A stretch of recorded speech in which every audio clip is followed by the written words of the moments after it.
Welcome to the Fear and Greed Daily Interview. I'm Sean Aylmer. We've spoken a lot about how seriously companies are taking their ESG commitments. After all, their shareholders expect it from them. And it's particularly interesting in the resources sector, where miners are required to minimise their impact on the environment while still running efficient operations. ASX-listed copper and gold explorer QMines is trying to differentiate itself by becoming Australia's first zero-carbon copper and gold developer. Andrew Sparke is the Executive Chairman of QMines and my guest this morning. Andrew, welcome to Fear and Greed. Hi, Sean. Thanks for having me. Firstly, tell me about QMines. You listed what must be almost 18 months ago, and you've got 4 projects in Queensland. Is that right? We do, yeah. So we're a Queensland-focused copper and gold exploration and development company. We listed in May of last year, raising, I think it was about $11.5 million. And we've got, of the 4 projects, we've got 2 historic producing mines. So one's called our Wurroo Copper and Gold Mine, which is southwestern Queensland around Stanthorpe, about 3 hours out of Brisbane. But our main project is called Mount Chalmers, which is only sort of 17 k's from a town called Rockhampton, which is on the coast of Queensland. And that's really where most of the focus has been since listing, middle of last year. Okay, I'll get onto Mount Chalmers in a moment, but just a quick 101 on gold mining. Presumably gold and copper, they come together when you're exploring, is that right? We've got a slightly different mineral style up here, which is called a VHMS deposit. And VHMS deposits, for those of your listeners who aren't technical, are sort of intrusion-related deposits, and they're basically volcanoes under oceans. And they generally bear multiple minerals. So at Mount Chalmers, we've got copper, gold, silver, and a silver, lead, and zinc byproduct. Mm-hmm. But one of the great things about VHMS deposits from our perspective as an exploration company is the fact that they actually occur in multiple deposits within a cluster. So up at Mount Chalmers, we're actually seeing multiple of these sort of intrusions that have come up from lower in the ground bearing these minerals. And so it's quite an exciting sort of region for us from an exploration perspective, because we think that we'll be able to grow that resource quite strongly over time. It isn't a new site. In fact, it's been mined on and off since the late 1800s. Take me through the process of QMines and why you decided to redevelop it.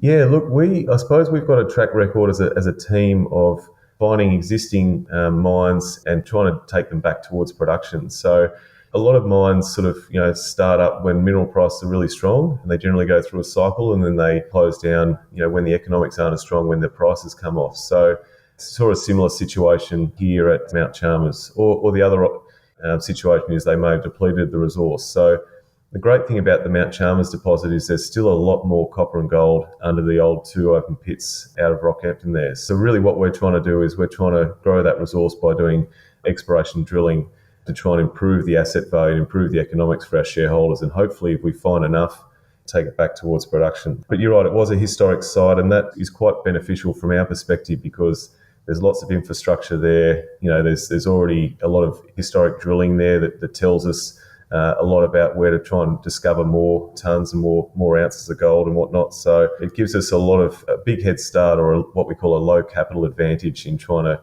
grow the mine site and grow the value of the asset. How much does technology play a role in this? Surely discovering deposits is easy now than 20 years ago. Oh, look, you're absolutely right.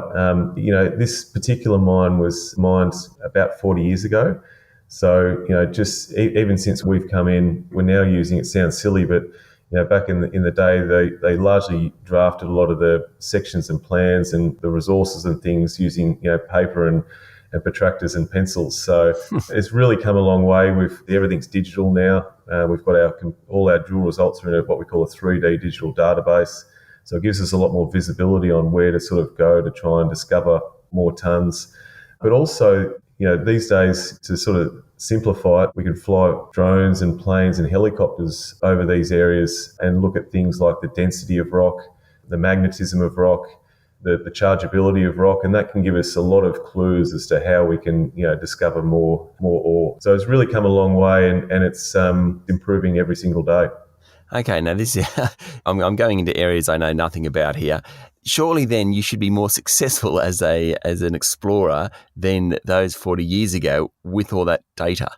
Absolutely, and I'm glad you mentioned that word data because it really is a data-driven business. And you're 100% right. Since acquiring the Mount Chalmers project, we've already identified another 7 deposits around the mine site, which we're planning to drill, obviously kicking off this year. So, the benefit of technology is we can find things quicker, we can hopefully spend less money, we can be more efficient, I suppose, in our discovery efforts.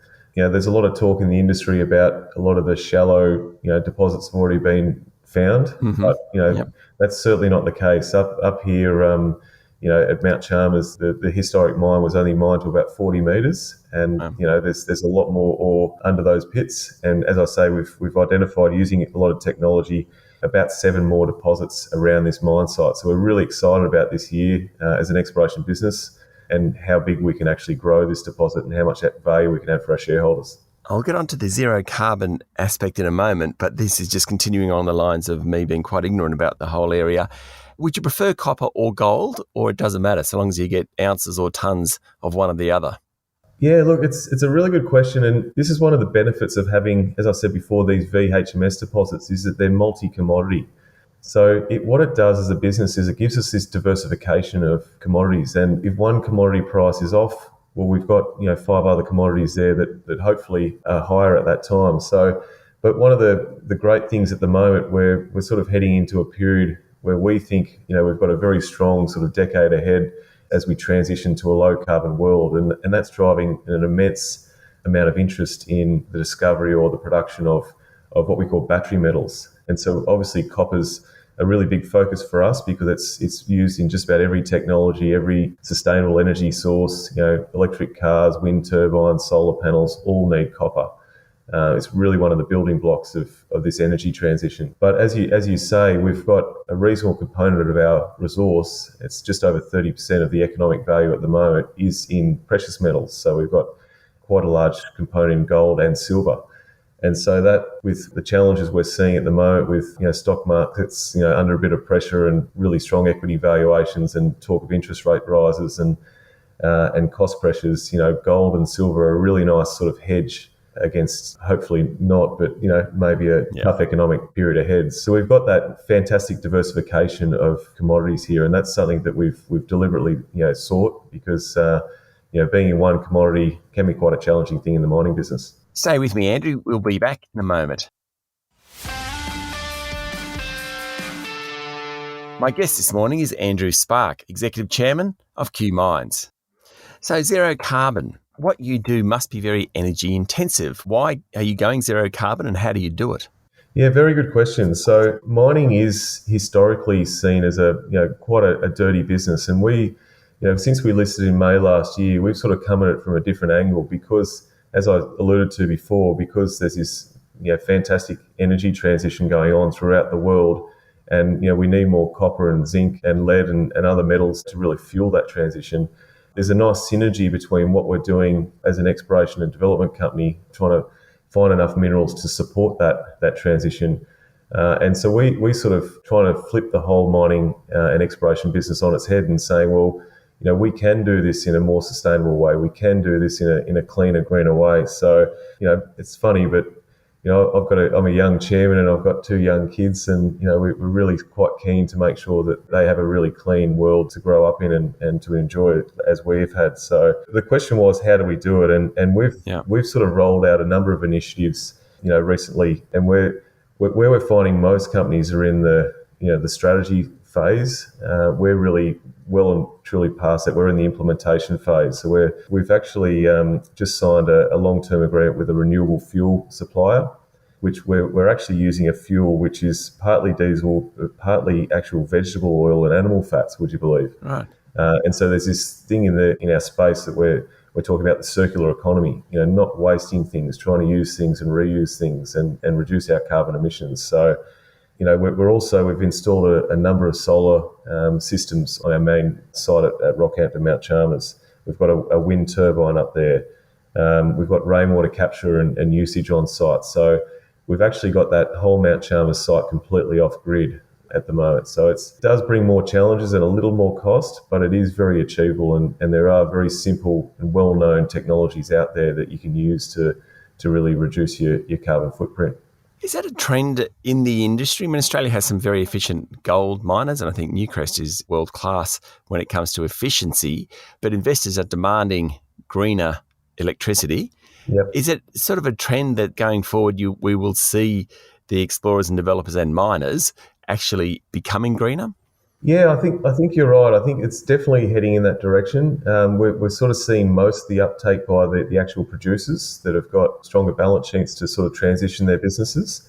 But they're also finding challenges in that a lot of their plant and equipment's already installed, already been built. So they're having to reconstruct a lot of that plant and equipment for the transition. I suppose there's a lagged effect down through the smaller companies and through to the explorers. And that's where I think we're really trying to take the lead and show that you can do this cost effectively. You can actually do this in a way that actually adds value for your shareholders, not detracts value. So there is certainly a trend there, and it's going to continue to progress as I think we come into sort of those key milestones set by some of the regulators around the world of 2030 and 2050. But we think there's an opportunity to do it sooner and do it now, and that's what I think really differentiates us from a lot of our peers. How are you enjoying being listed, Andrew? Oh, look, it's great. It was a big process to actually get listed, Yeah. and I'm sure a lot of your listeners have been around pre-IPO companies. It takes a lot of work. So it was a 9 months to 12 month sort of process to get listed for QMines. So it's great to be up and running now, and our company's performed very well since listing. We've increased our resource twice last year at our Mount Chalmers deposit, so it's growing really nicely. And I think our shareholders are really quite happy with the progress of how it's gone. So whilst it's been a lot of work, we're really enjoying the ride, and we've got a great team that really helped us to get there. So yeah, enjoying it. That's good. Andrew, thank you for talking to Fear and Greed. Thanks, Sean. Nice to chat. That was Andrew Sparke, Executive Chairman of QMines. This is the Fear and Greed Daily Interview. Join me every morning for the full Fear and Greed podcast with all the business news you need to know. I'm Sean Aylmer. Enjoy your day.